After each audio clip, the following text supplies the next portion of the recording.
rivals go head-to-head this weekend when the Pirates face the Cubs at Wrigley. Swing and a miss. He stuck him out. The pregame at 3 Eastern, first pitch at 4. Saturday on ESPN Radio and the new ESPN app. ESPN Radio. This is the Thundering Herd Podcast. Oh, it's the Herd on ESPN Radio. Wherever you may be, however you may be listening, thanks for making us part of your day. Presented by Progressive Insurance. All of our guests via the Subway, Fresh Take Hotline, and simulcast on ESPNU. Yeah, I watched some hockey last night. Pretty great night, the New York Rangers. You know what I always find interesting? It's odd to me. Like, if you have a similar circumstance in life with somebody, there's a certain responsibility. You should understand what they're going through. Like, I never understand when minority groups don't defend other minority groups. You know what it's like to deal with hate and prejudice and bigotry. No matter what minority group you are, you should defend other minority groups. You understand their plight. I never understand that. When I was often shocked by how other minority groups treated gays in this country.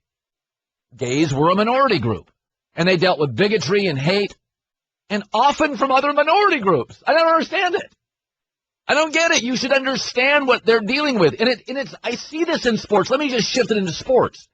It always is kind of amused me when I watch sports and fans rip other sports when they should understand the other sport. I've never understood hockey guy who rips soccer or soccer guy who rips hockey. Same damn sport, different surface. Think about it. Both have some of the smartest fans, IQ, and income. Hockey and soccer. I would argue, because of the European presence with both, the smartest athletes are, and since I've been covering sports, are hockey players and soccer players. Many come from a very good European school system. Both, you have to be in incredible shape to play hockey. I mean, you can only be on the ice for about 50 seconds of a line. It's just sprinting and skating and get. Similarly, did you watch the World Cup? Guys are playing in 98 degrees in Brazil and 99% humidity. The sports are both overlooked and don't get near the love they should, despite being action, intense, global. You're the same thing. And here's the other thing where hockey and soccer are so similar. They're the only two sports that you can dominate huge chunks of action and lose, or be dominated and win. Last night, because of the scarcity of goals, last night the New York Rangers mostly dominate Washington and were forced into overtime, where Washington dominates the Rangers for most of that 12 minutes and loses to the Rangers in overtime. That's what makes it great. Same with soccer, the World Cup. We play Belgium. We were pinned in our end with very few counterattacks. They had 39 shots on goal. Tim Howard, our goalie, had the fourth most saves in the history of the World Cup. And yet we lost 2-1, and at the end had an open opportunity in front of the net with under a minute. And we would have tied it. And we weren't in the same stratosphere as Belgium. USA-Portugal, we dominate. Ronaldo scores last moment, and we settled for a tie. Soccer and hockey, start defending each other. You are in sports like minority groups. You should understand each other. You don't get the love you deserve. You face, some would argue, network and sports. Prejudice is the wrong word, but I think you know what I'm trying to say. You are both, due to a scarcity of goals, can dominate or be dominated and win or lose. You have some of the smartest athletes, some of the highest income fans. You're both global sports with a real European presence. And I get all these this morning. Hockey stinks. Signed, Nigel or Josh. You know, if a kid's name is Josh, he likes soccer. And the other thing about these sports that is so funny is that they're both goalie dominated. If you have Lundqvist, you're going to win Game 7. Listen to this. So Henrik Lundqvist last night had 35 saves on May 13th. Rangers beat the Caps. Last year, Henrik on May 13th had 35 saves as the Rangers beat the Pens in a Game 7. The year before that, on May 13th, Henrik had 35 saves as the Rangers beat the Caps in a Game 7. 3 years in a row, same date, same goalie, same win, Game 7, and same number of saves. They're goalie-dominated. They don't get the love they should. They've got some of the smartest fans. They've got some of the most in-shape athletes. They are you can be outplayed or outplay, win or lose. You should love each other. Hockey guy and soccer, you should embrace at mid-ice. You honestly, join forces, pool your resources. Be the Avengers of sports. Henrik Lundqvist is Thor. Tim Howard's Captain America. The difference is one's on ice, one's on grass. Love each other. Because you both don't get the love you deserve. Heard brought to you by Regis. New way to work. Call 1-800-OFFICES, 1-800-OFFICES. Are you comparing bigotry and prejudice? Oh, shut up. It's a sports show. It's my opening rant. You know the other thing? Sometimes the media, I know I'm a part of the media. Sometimes the media, there's something the media does that's always sort of, most of the media I don't really like. I really don't. Because I think what they do is they're stubborn and they're rigid and they're grudge holders. And I read a column today. I don't even want to mention the columnist because I like him and I think he's really talented. But basically saying Roger Goodell is incompetent. This Deflategate should have never been a story. The reality is with Deflategate, Roger Goodell, this shouldn't have lasted 24 hours. There was no reason for an investigation. Oh, God. Really? So you're going to tell me Robert Kraft, buddy of Goodell, Tom Brady, favored nation, Patriots AFC championship, ball deflation story, and he should have brushed it off. Really? Yeah, that would have done well. He should have just said, no big deal. The media would have crushed Roger Goodell. The fans would have been outraged. You had to have an investigation. Now, you can argue when the investigation, how long it should take, when it's released. But now, what has happened in the American media is now Roger Goodell's just stupid. He's incompetent. Like he shows up to work, hey, I forgot to wear pants today. I'm on Park Avenue. I walk to work in my underwear. Really? He's incompetent. 32 of the richest Americans own teams. They pay him $45 million a year because they think he's really sharp. Now he is Bozo the Clown. Really? I'm not going to mention because I like the columnist. I think he's very talented. But he said, there's no way Paul Tagliabue, David Stern, Adam Silver let this go down. Oh, really? Really? David Stern created a new basketball and didn't tell the players. Acknowledged 2 weeks into the season. That was bad. Gary Bettman and his staff once did such a poor job vetting an owner, they were defrauded by him. Bud Selig changed the World Series home field advantage off a tie in an exhibition game. And Roger Goodell but the media has decided Goodell's bad. It's like what the media did with Jay Leno. Jay Leno's not funny. Conan's hilarious. Ratings don't tell that story. George Bush, incompetent. All bad. Obama, all good. Now it's flipped. Obama, all bad. It's never black, and it's never white, and it's always gray. But that's what the media does. Michael Jordan is all good. They covered up stories for years about MJ. For a while, it was LeBron, all bad. That's what the media does. And they have decided, they've drawn a line. Goodell's incompetent.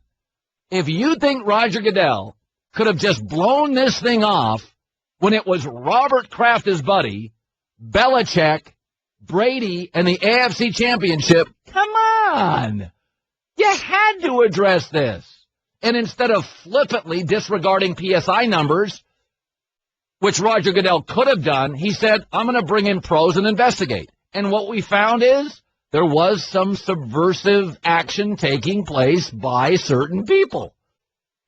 But, it's now Goodell, I'm supposed to believe, he is literally, it's Larry, Moe, Curly. He forgets to wear his pants to work.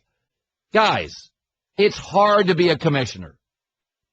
He can't pronounce Marcus Mariota. I butcher that name, and I'm from Oregon.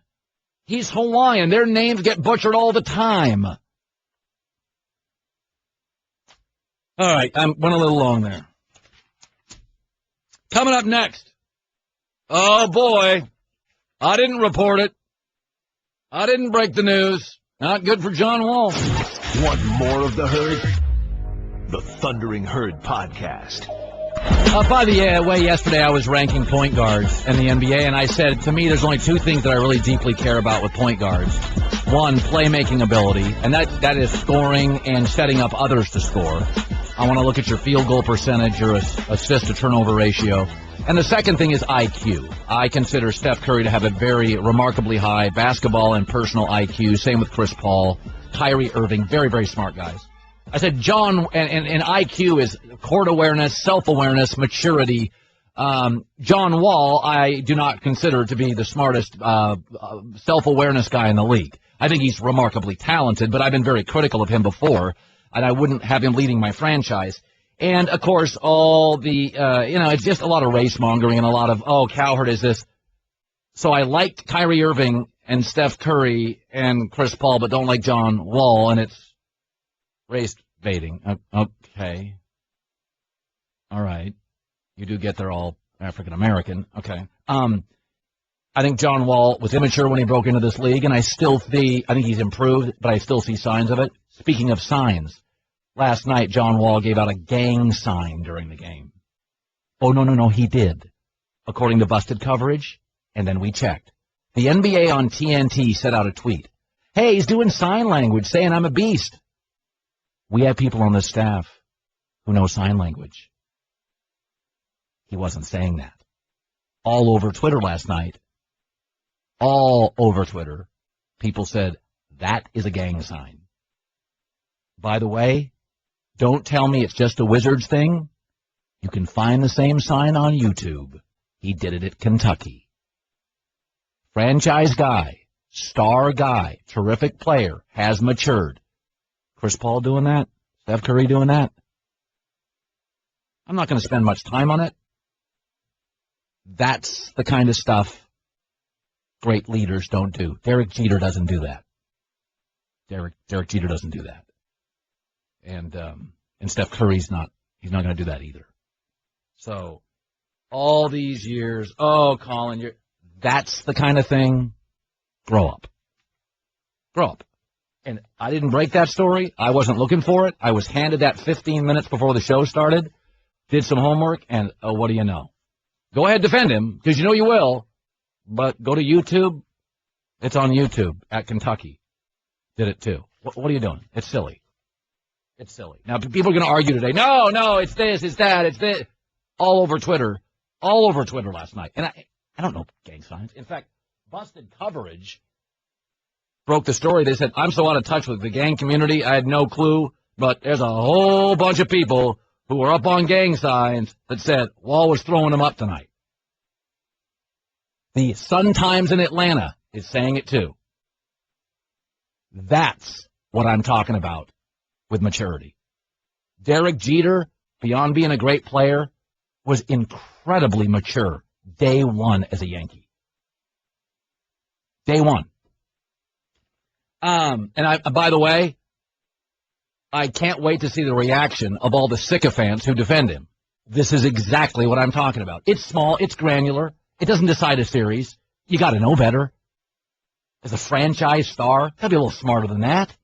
Come on now. Is Russell Wilson, Andrew Luck doing stuff like that? Come on now. Not the end of the world. Nobody says it is. And I don't even know that. I mean, I would never even notice that. I saw him do it. I don't know what it means. But the NBA on TNT deleted their tweet when they realized that's not what he was saying with sign language.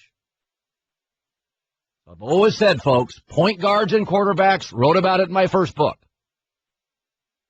I want playmaking ability. Eli Manning, Russell Wilson. Can Aaron Rodgers make plays running or distributing? Primarily distributing. And do I get self-awareness, maturity, IQ, smart guy, understands it, understands how big he is, understands he's the face, understands people are watching. I mean, it's amazing how that ever became, Colin is out, it's right. What? What are you talking about? It's just be a grown-up. You're a franchise guy. Jeremy, you're in the Herd on ESPN Radio. Go ahead. Go ahead, Jeremy. Yes. Colin, I just wanted to take some time to let you know that your opinion on this is spot on. I mean, it runs the whole gamut. Middle linebacker, quarterback, point guard. The fact is that you look at these guys, every one of them who performs at the top level, their decision-making skills, their IQ, really absolutely unquestioned. They know the difference between can and should.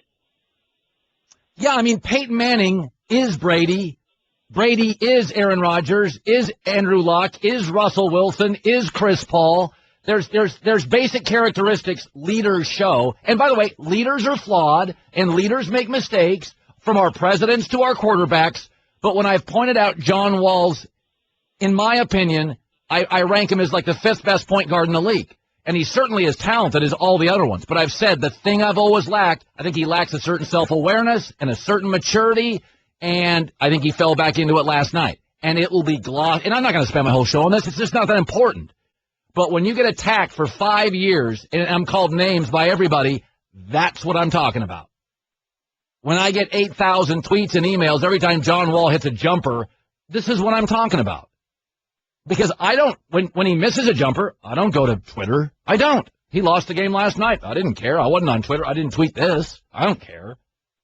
But there's a lot more to Derek Jeter than just hitting doubles in big games. That leadership it's a major responsibility, and even Jeter makes mistakes, and we're all flawed. But I'm going to hold you to a higher standard as Chris Paul and Steph Curry as I am a guy on the bench, and I'm going to hold Eli Manning to a higher standard than I'm going to hold Victor Cruz to, because one's a quarterback and one's a wide receiver. The NFL is very, very interesting. There's something very interesting happened. It is not getting discussed. This is great. It's great for you. This is great for you. What the NFL is really potentially moving to. And it's not Deflategate. It's actually, for you as a fan, it's a win. Geico presents Strange Saving Stories. Astronomers detected an interstellar transmission. It stated, Geico, 15 minutes could save you 15% or more. The implications were staggering. Was the cosmos telling us we could all save hundreds on car insurance with Geico? Or did their radar merely pick up a signal from the nearby Rufus and Clyde's morning show? We may never know. Geico. 15 minutes could save you 15% or more on car insurance. The NFL is voting to change the extra point rules, and here are the 3 proposals. And the third one, offered by Chip Kelly, what a shock, is the smartest one. The first thing they want to do, the first offering, and they need 75% approval, or we remain with what we have, which is boring. And the league does want to change it, and many coaches do. Number 1, move the extra point to the 15-yard line. Just make the extra point harder. Number 2, move the extra point to the 15-yard line, and the defense can return a turnover for 2 points, so they'll be aggressive. That's okay. Here's the smart one, and I'll tell you why it's smart. Move the extra point to the 15-yard line, and move the 2-point conversion to the 1-yard line. That is real smart. Okay? And the reason is for a couple of reasons. A, even if you fail once or twice, you should succeed about 50% of the time, and that will have coaches doing it more often than not. Now, coaches generally don't want to be second-guessed, but you move the ball to the 1-yard line, you're going to be seen as gutless if you don't. The second thing is the NFL is a copycat league. So if Belichick does it, Sean Payton, the smart guys do it, other teams will do it. But here's the other thing. It's the power of momentum and persuasion.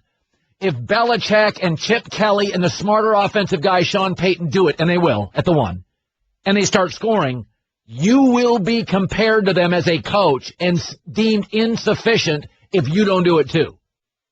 This happens all the time in business. It happens all the time in life. If somebody that's a leader does something and succeeds, you either do it or get canned, because you will be seen as not capable if you can't do what Belichick's doing and Chip Kelly's doing. And they're risk takers, and at the 1-yard line, they're going to go for it. So this is a very smart proposal. I'm not sure everybody loves it, but it's a very smart proposal. Not just moving the PAT back, but Chip Kelly says, now move it, the 2-point conversion line, to the 1. It is going to force coaches in a copycat league to follow what Belichick, Chip Kelly, Sean Payton, Jason Garrett's a very smart offensive guy. It's going to force coaches to copy those guys. Because if they start doing it and have success, and they will, I mean, especially if you have a good quarterback, a Brady, a Romo, an Aaron Rodgers, a Luck who can bulldoze in, you're going to do it, and you're going to succeed. So I think that's good for the fans. It's another play that matters. And the other thing is, I would always go at the 1-yard line, and I've never been a 2-point conversion guy. I think coaches try too hard. Even when you fall behind and miss a PAT, my theory's always been just wait till you absolutely need it at the end of the game. Don't turn into a mathematician in the first quarter. Just keep kicking PAT. But now you move it to the 1-yard line, I'm going for it. Because at least 50% of the time, probably with a good quarterback and a decent offensive line like Dallas, you're probably getting it about 65% of the time. So what if you fail? You'll get it the next 2 out of 3. Try our new guac at Subway. All the favorite sandwiches, it's offered. Subway, eat fresh. Good stuff today. Howie Long's coming up top of the hour. All right, here we go. This question. Kevin, you're in the herd on ESPN Radio. Go ahead, Kev. Hey, Colin, love the show. You do a great job betting. In fact, you brag on it a lot. And I'm wondering if they change these point-after rules and the 2 points and the extra point from the 15-yard line, what does this do to the betting prognosticators and what does this do to the betting line? That's a good question. You just have to factor it in like everything else. I think if you look at the NFL and sometimes in the Northeast at the end of the year, you get bad weather. And I think gamblers look at the over-under and say it's going to be bad weather in Baltimore. Instead of 47 over-under, it'd be 44.5. I think gamblers, I'm not a proficient gambler. I don't understand the industry. I understand basic football handicapping. But my guess is you'll just have to factor it in. And teams with better quarterbacks and better offensive lines will probably get a half point from the Sharps. Like if the Dallas Cowboys have a great offensive line, you give them the ball at the 1, and with Tony Romo and better than average tight ends and Dez Bryant and you're going to do the over and under for the Dallas Cowboys. I think would go up a point a week. That would be my guess. That the over unders would go up a point a week for teams with good offensive lines. And for the record, from the 1-yard line, teams make about 50% of the time. About 50%. So, and I think if you have a little better O-line, you do slightly better than that. If you have a vet like Marshawn Lynch in Seattle from the 1-yard line generally, not counting the Super Bowl, that's a play calling issue. Marshawn Lynch and that offensive line at the 1, they're going to score most of the time. Not all the time. They're real good defensive fronts. Joe, you're in the herd on ESPN Radio. Joe, go ahead. Hey, man, love the show. You are terrific. Thanks. I just wanted to say that what this rule change would do is it would increase exponentially the now devalued role of the running back. Yes. It would, everybody'd want a power back. Joe, I tend to think that I think the value of the running back is increasing, period, because you know what I think's happening, Joe? Is that college football increasingly is giving the NFL athletes and not true quarterbacks. And I think teams now are saying RG3 and some of these running kids, we saw the Vince Young thing fail. And a lot of these teams are like, we don't want our quarterback throwing 29, 35 times a game. We want to run the ball. And I think it's really happening here. And Joe says this would bring running backs back. You know what I think's bringing running backs back? Is that Bill Parcells has always said, the NFL is reliant on what college gives us. And you know what college now is giving the NFL at quarterback? Athletes who, frankly, aren't very verbal at times. Marcus Mariota was on with John Gruden. Did you watch that? John Gruden couldn't pull a sentence out of him. I interviewed Marcus Mariota for 12 and a half minutes. I got, maybe longer. I got 4 usable minutes. So he's not verbal. Well, it's the most verbal position in American sports. And at Oregon's offense, he only tapped his foot. He didn't have to bark and audible. So you're getting, college football is handing you a very dangerous trend right now for NFL GMs and coaches. Athlete over pocket passer who is wildly productive based on an offense that won't be run in the NFL, and they're not very communicative. And so I think a lot of people are saying, we want that guy throwing 18 times, not 38. That's what I think. So I think we're seeing a very interesting pushback to the running back. That's why I was for Todd Gurley to the Rams and Melvin Gordon to the Chargers, in the first round. I think there's value for a guy that can give you 80 yards a week. Mark, you're in the herd on ESPN Radio. Thank you for calling. Go ahead. Hey, Colin, great show. Thanks. One thing to add to this whole discussion is if you think about the most reviewed play in football, it's the goal line, whether the ball crossed the plane or not. I can't even stand watching football and the reviews and how long this is going to take, how much extra this could add to the game. That's an interesting subplot to it. It actually is, Mark, because there's nothing worse than, it's unpiling clothes at the goal line that it takes forever. That's the downside to it, and that's why people are weighing it. It's a very good point, is that it is going to create these long reviews at the 1 yard line. Did he get over? But you know what? It'll add a little controversy, because there's going to be at least once a game, he did, where's the ball? And the NFL and sports are better with drama and controversy. They are. I mean, Tom Brady's jersey, have you seen Tom Brady's jersey sales? They have doubled since Deflategate. Why do you think the Kardashians remains on the air? A lot of those reality shows die. You know why that one doesn't die? There's several reasons. It's always drama. Somebody in that family is having a personal crisis constantly. It's almost always the guys. Lamar Odom, Bruce Jenner, Rob, Scott. They're falling apart. And the women are saving them. That's another part of that that's never discussed. Why it's so popular. It's the empowerment of women on American television, which has been a real paradigm shift. To have not only lead characters, those women are constantly running the empire and saving men and empowering women. Women watch that and think, yeah, we've been running the family for years, saving our goofy husbands and boyfriends. This is the first show that does it every week, every day. Women empowerment. That's the real secret to that show. The other secret is there's always a crisis. Crisis sells. So this will create more controversies at the 1 foot line, replays, and I think you'll live with it. Want more of the herd? The Thundering Herd Podcast. A lot of different things to talk about today. By the way, Tom Brady's lawyered up. Jeffrey Kessler, who's a nightmare for the NFL and the NCAA. So Tom Brady's lawyered up.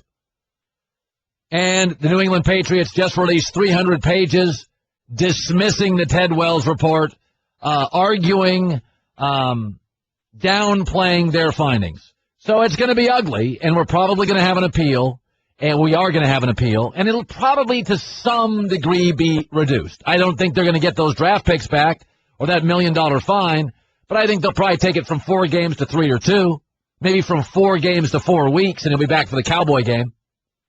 I was watching last night, the power of youth, the power of young. We forget this, that what happens to us 0 to 8 years old controls our lives. Your fears right now in your life are based on what happened at 5, 6, and 7, overwhelmingly. Child psychologists, in fact, I was reading a study this morning in Child Development magazine, found that the type of emotional support that a kid gets during the first 3.5 years of life, think about that, the first 3.5 years, barely speak, will forever change your life, your social life, your romantic relationships. I'm not joking. 0 to 3.5 years old.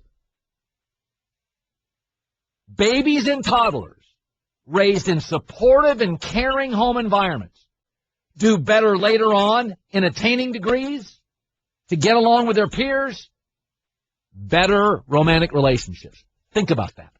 0 to 3.5. Stress, chaos, bad parenting, major effect the rest of your life. Think about that.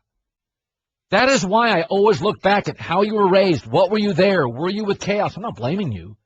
It's going to define you. How many of you guys right now have anger problems? Dad beat you? How many of you resent women? They turn you down? Be honest about it. How many of you struggle with things? It's not always your fault. It's your fault if you don't get help. Those were all defined 0 to 4. I'll never back down on this. This is exactly why I care about your parents. I'll never, ever back down on this. Great moms and dads in this country are the reason Derek Jeter can be Derek Jeter. The reason Derek Jeter is so Derek Jeter as a human is Mr. and Mrs. Jeter. Parents don't get enough criticism, nor do they get enough respect. Parenting's hard. So my critics, get lost. I'll never back down. Ever. Great parenting, lack of chaos, lack of stress, comforting, loving will define the chances you get in life as an adult. So get help if you need it. I strongly am an advocate for therapy.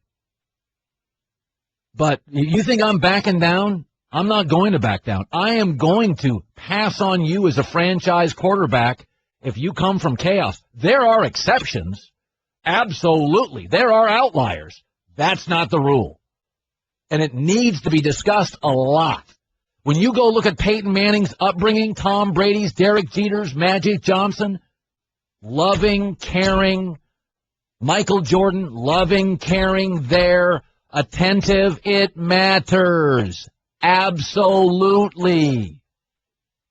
But it's also funny, the power of youth is that, think about what sports teams we love. The reason hockey's not as popular as it should be, there's so many things to love about hockey, right? Good-looking guys. They're not 350-pounders. They're not 6'11". They kind of look like us. I mean, they're like 5'11", 6'1". They kind of look like us. They work hard. They're macho. A lot of times they're attractive. If you look at hockey, it's got some regulated violence. Now it's really good on TV. With HGTV, you can see it now on TV. You can see the puck. There's a million reasons to like it. It's competitive. The parody's great. Why don't we watch it? Because we didn't watch it and skate at 9 years old. We like what we liked at 9. We're afraid of what we were afraid of at 9. Our liabilities, our strengths, our weaknesses, so many are formed early. Our sports affiliations, what teams, the power of youth, and for that matter, parenting. Shout out to great parents. Celebrate spring birthdays with a smile. Go to 1-800-Flowers.com, ESPN for flowers and gifts starting at $29. Some of you think Tom Brady got too much. We can argue too much, too little. I think it's about right. I'm Buster Olney, and on the latest Baseball Tonight podcast, the Cubs are a machine. And we ask the question, should they be in the buyer's market right now as they try to contend in 2015? You can download it from ESPN.com/PodCenter. So, by the way, the New England Patriots, 300 pages long, have come out to defend themselves against the accusations and the report by Ted Wells. I'll tell you what, my initial readings of this, it's embarrassing unless you're like a Boston sports fan. Listen to this. As for the term deflator, says the Patriots, used in the text message, Mr. Jastrzemski would sometimes work out and bulk up. He's a slender guy, and his goal was to get to 200 pounds. Mr. McNally is a big fellow and had the opposite goal, to lose weight. So deflate was a term they used to refer to losing weight. You want me to believe that? All right. Okay. Sure. Here's another one. And remember, you guys all think I'm a Tom Brady worshiper, right? No, I'm the last guy in the American media with a straight take without an agenda for everything. Mr. Brady's expressed belief that no one would tamper with footballs without his knowledge and approval is also relied upon, but is scarcely proof that he actually did have that knowledge. It is an objectively reasonable belief, but if tampering actually occurred, the belief is not evidence that Mr. Brady knew of it. Well, I mean, so you're basically saying there is stuff here, but there's not quite enough evidence. I would argue the texts are evidence. The texts are evidence. Mr. Brady is used to the limelight and the critics. Mr. Jastrzemski is not. And since Mr. Jastrzemski prepared the footballs, it is reasonable to expect that the media attention would focus on him. Mr. Brady reaching out to Mr. Jastrzemski to see how he was holding up in these circumstances is not only understandable, but commendable. Oh, good hell. I mean, geez, that's embarrassing. And that is... I don't even know. I mean, am I being overly cynical here? So basically they're saying deflator is what they were calling each other about losing weight. And Brady's saying, are you holding up? It's because Tom was just, it's his first Super Bowl. He was wondering how he's holding up.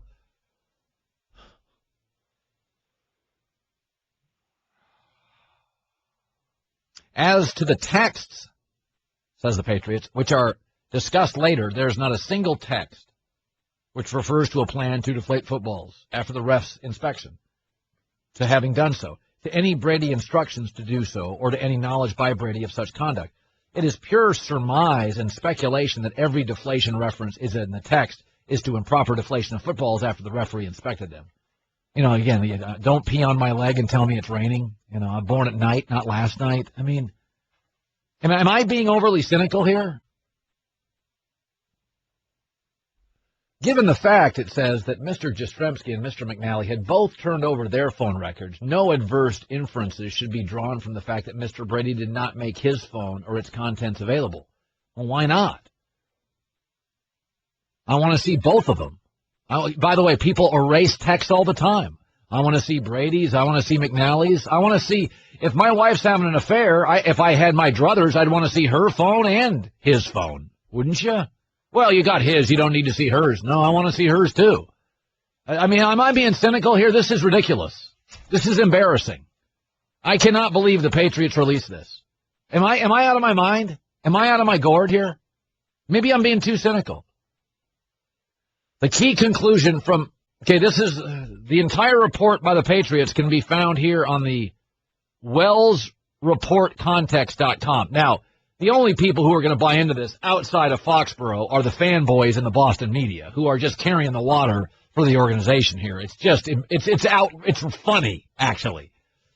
People that you would think in major newspapers, on major radio, broadcasting outlets. It's just unbelievable how ridiculous. It sounds like the San Francisco media during the Barry Bonds stuff. You're like, San Francisco and Boston are two of the most educated cities in the country, very sophisticated, full of very highly prized media talent, and they were all carrying bonds as water. It's like, people, you're just selling your soul. I don't even know what's happened to local media in America. When I was a kid growing up, you went to the newspaper because the newspaper gave you the straight skinny.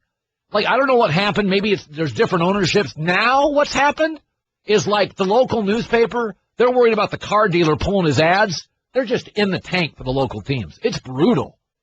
And I'm in the media. I see a homerism in newspapers now. I'm like, what in the hell is that? That's embarrassing. I mean, all those provincial fanboys in Boston. See, right here. I salute your vigor. I totally believe deflator. I call my buddy O'Reilly Fitzy deflator on the South End all the time when we're losing weight. Hey, Fitzy. Hey, deflator, get over here. Let's have some chowder. You want me to believe that crap? Seriously, I'm losing my mind here. I'm losing my mind. Is this the most ridiculous thing you've ever seen in your life? Colin, I honestly thought this was going to be your reaction the day after the Wells report came out. I thought you were going to do this, and I can't believe an actual organization is doing it. No, are you cynical too on this? Oh, yeah. Raise your hands. Are you guys... This is ridiculous, right? I want to read this in a Boston accent. It sounds like such a Homer report. As for the term deflator, used in the text messages, Mr. Jastrzemski would sometimes look and bulk up. I can't even read it. It's so ridiculous. I can't even finish it. It's ridiculous. It's like comedy writing. Have you been working on your JFK impersonation? This conclusion, say the Patriots, ignores the scientific explanation for the drop in PSI, ignores obvious issues concerning gauge inconsistency. There is some gauge inconsistency. That part, we all know they had two gauges. I'm not denying that, and is based on adverse inferences from circumstantial evidence, primarily text sent in October after Patriots-Jets game. These inferences ignore the testimony given by both the author and the recipient of various ill-stated attempts at humor contained in text. Aaron Hernandez joked around in his text too. Here's the other thing. Didn't both Brady and Jastrzemski deny ever talking? I mean, didn't Brady deny really ever texting him and then was later forced to acknowledge, okay, I did? Well, why would he lie? I don't know, man. I'm reading this. Colin, you're being cynical. The connection to Tom Brady, whatever his underlings did, is missing. Nothing in Tom's career suggests he would ask an underling to violate a rule. Nothing in OJ's life suggests that he would lop people's heads off. What does that mean? Yeah, Jeffrey Dahmer was 8 years old. Nothing suggests that he'd be putting people's heads in his refrigerator. What the hell does that mean? Nothing suggests anybody before they commit a crime is going to commit a crime, right? I mean, you're like, that guy just did a carjacking.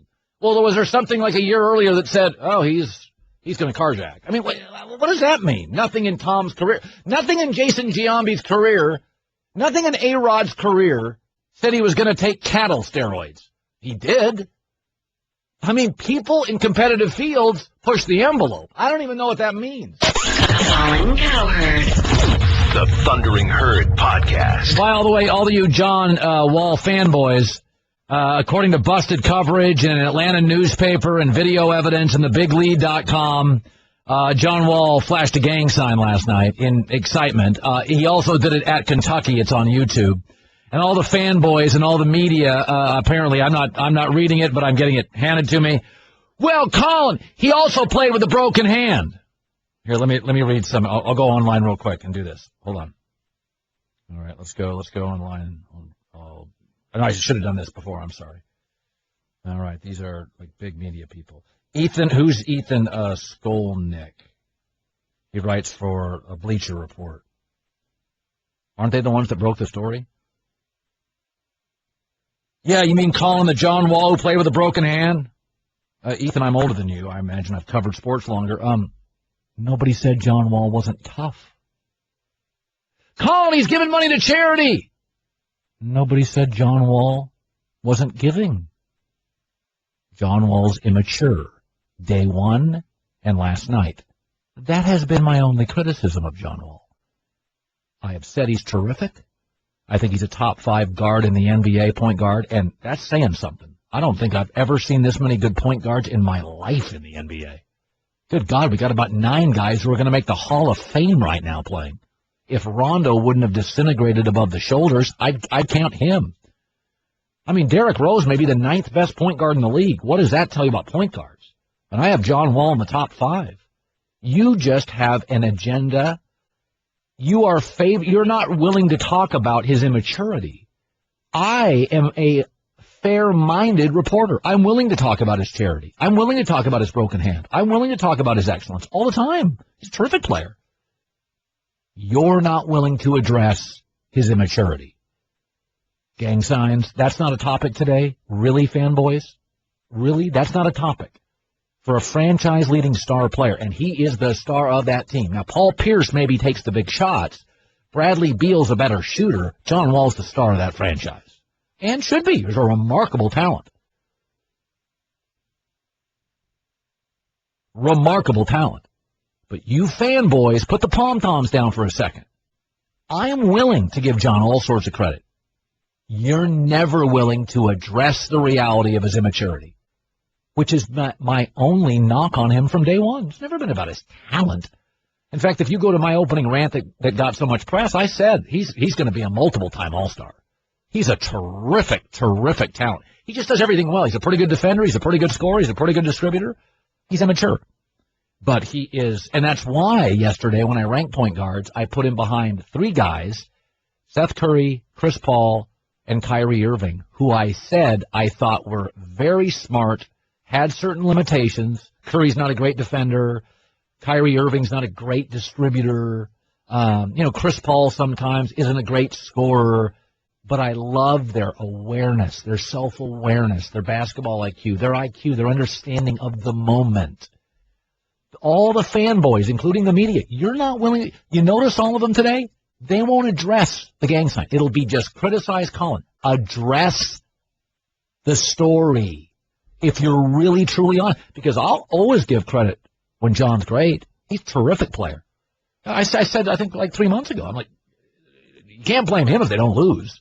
That's you can't blame him. You can blame the GM for not getting good enough players, but you can't blame John. I mean, he's playing hurt. And by the way, I don't remember ever a time where guards were more banged up. You know, nobody thinks the NBA is a physical league. All these guards are. Rose is hurt. John is hurt. Chris Paul is hurt. Kyrie Irving is hurt. Like the whole wheel. Russell Westbrook was hurt. Joseph, you're in the herd. Thanks for holding, Joseph. Go ahead.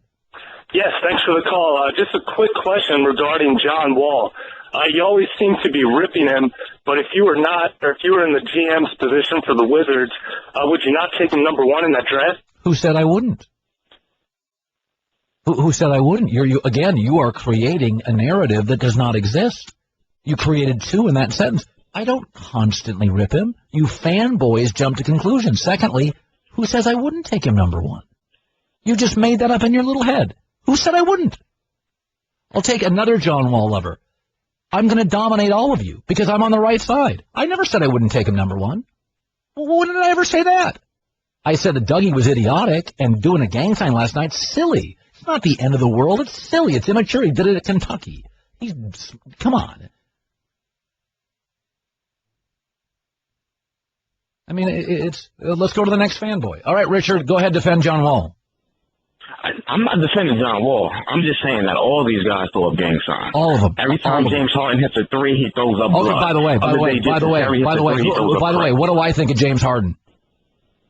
Oh, you don't like him? No. You just made a false narrative.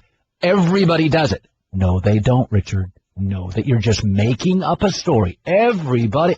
No, they don't, Richard. Again, I'm 2-0. It's seriously. You're just making things up. Go to your Twitter accounts. You wouldn't have drafted him. I didn't say that. Everybody does it. No, they don't. Just I can bat you one after another. When you're honest on a story and don't have an agenda, it's very easy to win the phone call. Address what he did last night. It's not the end of the world. In fact, your reaction has me talking about it. But be honest about it. Well, he plays with a broken wrist. Nobody ever said he wasn't tough. All these guys are tough or they wouldn't be in the league. Can't be a pansy and play in this league. It's physical. Well, he gives money to charity. So do I. So do you. We all give money to charity. Who said he's not giving? He's immature.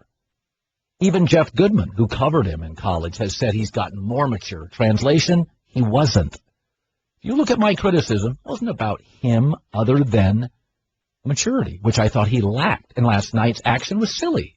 He's better than that. He's a star. He's a star in this league. He's a top 5 point guard in a league that's got 15 outstanding point guards. I mean, this league, you can make an argument he's the second or third best in the league. Terrific player. Wesley, you're in the herd.